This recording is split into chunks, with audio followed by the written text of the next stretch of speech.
वळूयात पुढच्या बातमीकडे। त्र्यंबकेश्वर संस्थानचा विश्वस्त पुरुषोत्तम कडलगलला आता अटक करण्यात आली। दर्शन काळाबाजार प्रकरणी पोलिसांनी ही कारवाई केली। कडलगच्या पुतण्याविरोधात गुन्हा दाखल झाला होता। भाविकाकडून दर्शनासाठी 3000 रुपये उकळल्याचा आरोप होता।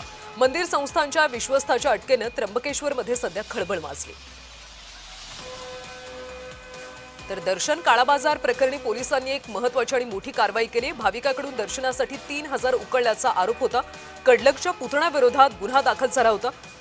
तर मंदिर संस्थानच्या विश्वस्ताच्या अटकेने त्र्यंबकेश्वरमध्ये सध्या खळबळ माजल्याचं पाहायला मिळतंय। पुरुषोत्तम कडलग याला अटक करण्यात आली। त्र्यंबकेश्वर संस्थानचा तो विश्वस्त होता, त्याला अटक करण्यात आलेली आहे। दर्शनामध्ये काळाबाजार केला आणि या सगळ्या प्रकरणी पोलिसांनी ही कारवाई केली।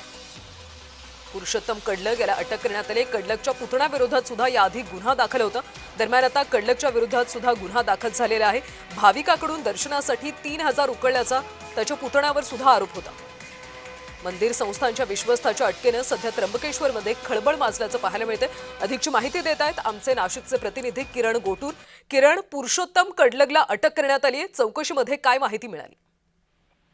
कल्याणी, अतिशय ही धक्कादायक बातमी म्हणावी लागेल, कारण मागच्या काही महिन्यांपासून त्र्यंबकेश्वर मंदिरामध्ये असं व्हीआयपी पासचं जो दर्शन आहे त्या दर्शनासाठी काळाबाजार होतो अशा पद्धतीचा अनेक भाविकांनी तक्रारी केलेल्या होत्या आणि त्यानंतर पोलिसांनी कारवाई केलेली होती। जे व्हीआयपी पास आहे ते पास एकूणच देण्यासाठी एक टोळी जे आहे ते कार्यरत आहे आणि या भाविकांकडून 2000, 3000, 5000 म्हणजे इतकं मोठं रक्कम हे जे उकळून हे पास देण्यात होत अशा पद्धतीच्या तक्रारी प्राप्त झाल्यानंतर पोलिसांनी या संदर्भात कारवाई केली। अगदी 2 दिवसाआधी आता जे विश्वस्त पुरुषोत्तम कडलग यांना अटक केलेली आहे, त्यांच्या एका पुतण्याला अटक केलेली होती आणि त्यानंतर पोलिसांनी ही जे आहे आणखीन कारवाई केल्याचं आपल्याला बघायला मिळतंय।